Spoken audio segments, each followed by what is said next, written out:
are a lot of facets of the environmental movement. Global atmospheric temperatures increasing, the destruction of our forests, the melting ice caps, endangered species, pollution for days, and the nastiness and prevalence of fossil fuels. But as bad as all of those are on their own, what's worse is how they all come together to dramatically and disproportionately affect low-income and minority communities around the world. This is environmental racism, and in my mind, it's the single largest issue the global community is facing right now. So let's talk about Flint, Michigan, perhaps the most visible case of environmental racism happening now.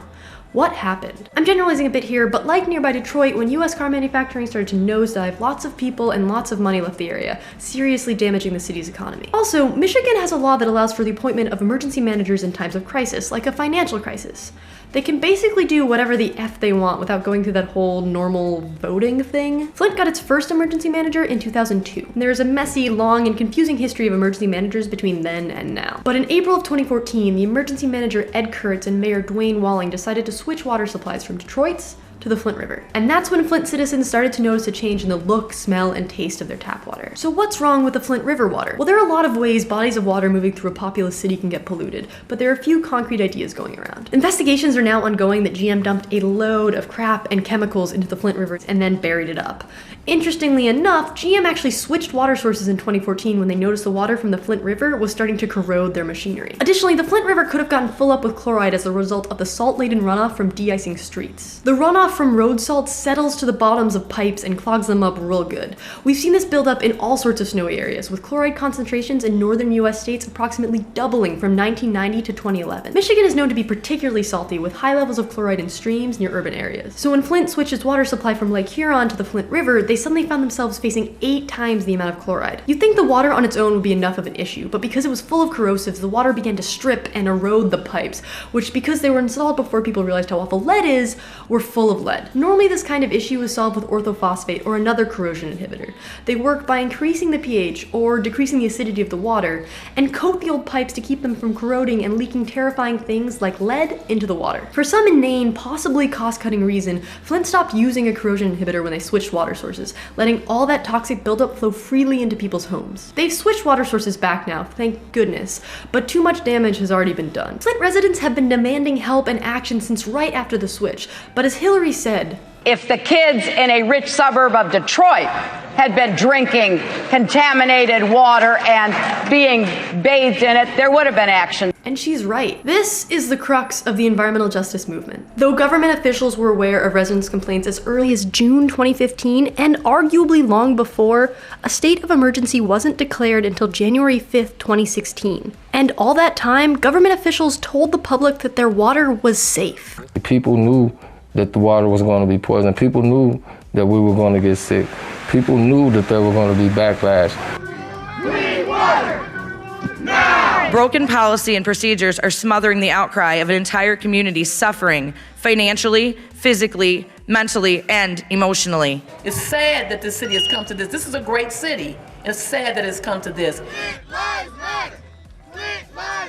Nearly 9,000 children under the age of 6, most of them children of color, have been exposed to lead from Flint's water. Lead exposure is dangerous for people of every age, but it is particularly hazardous for young children.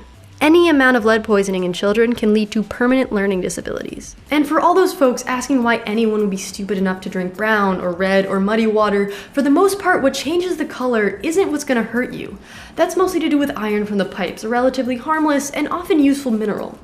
You can't see or smell or taste lead. The water could run clear, and in some places in Flint it did, and still have lead in it. Plus, saying things like that assumes folks have resources to purchase bottled water or filters, which simply isn't always true. Water, clean water, is a recognized human right, and it's important to remember that. So what about Flint's future? Housing values have plummeted. Would you ever consider moving to Flint now? For some people whose only equity is their homes, it's now worthless. And an entire generation of children has lead poisoning, a neurological poison.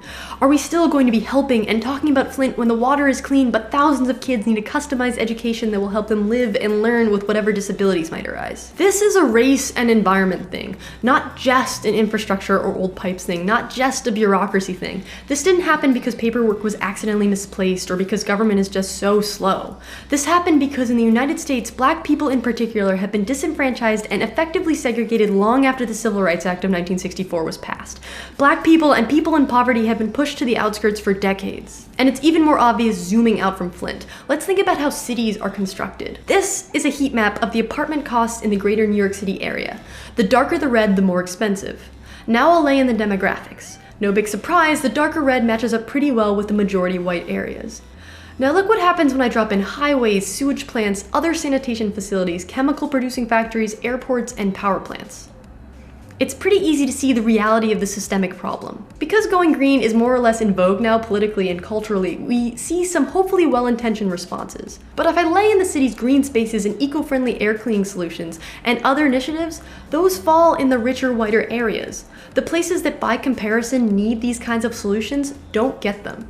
And this isn't just a New York City thing, it happens in almost every major city. Los Angeles, Chicago, Detroit, and DC, among hundreds of others. And as bad as environmental racism has gotten in the US, it would be naive to not look at this issue in a global context. The US and Europe effectively export our pollution. We ship the nastiness of clothing production, manufacturing, waste management, and a lot of fossil fuel energy production overseas. And it just keeps getting worse. Global temperature rising is associated with sea level rise, and island nations around the world are being flooded. Communities that have done nothing to contribute to the global climate crisis are the first to suffer the consequences. Island nations like Tuvalu and the Marshall Islands will likely be underwater within the century, and we see indigenous communities and their lands destroyed by ventures to extract fuel or build pipelines. But there is some good to be had here. Some progress is being made. The new PM of Canada, Justin Trudeau, just agreed that all new pipelines would be subject to a serious climate test, and they will directly consult with First Nation communities impacted by the proposed Trans Mountain and Energy East pipeline projects. And around the country and globe, local initiatives bringing green spaces and environmental solutions have expanded. The events in Flint especially have begun to create a national conversation about environmental justice.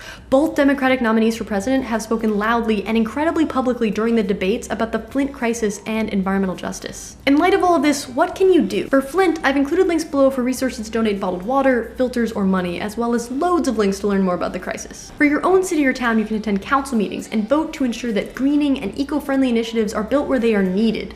And conversely, waste plants and other factories are not concentrated exclusively in low-income areas. Although it took far too long, the citizens of Flint were loud and continued to speak out until the country and the media took notice. Let their activism be a shining example for how this kind of institutional and environmental racism can be combated. And globally, we can all work together to hold our nations to their words from the Paris climate talks and not allow the global atmospheric temperatures to rise more than 2 degrees Celsius. Thanks so much for watching. I hope you liked the video. Let me know if you have any questions or comments down below. Subscribe if you want to see more things like this, like the video if you liked it, and I hope you're having a fantastic day. Bye!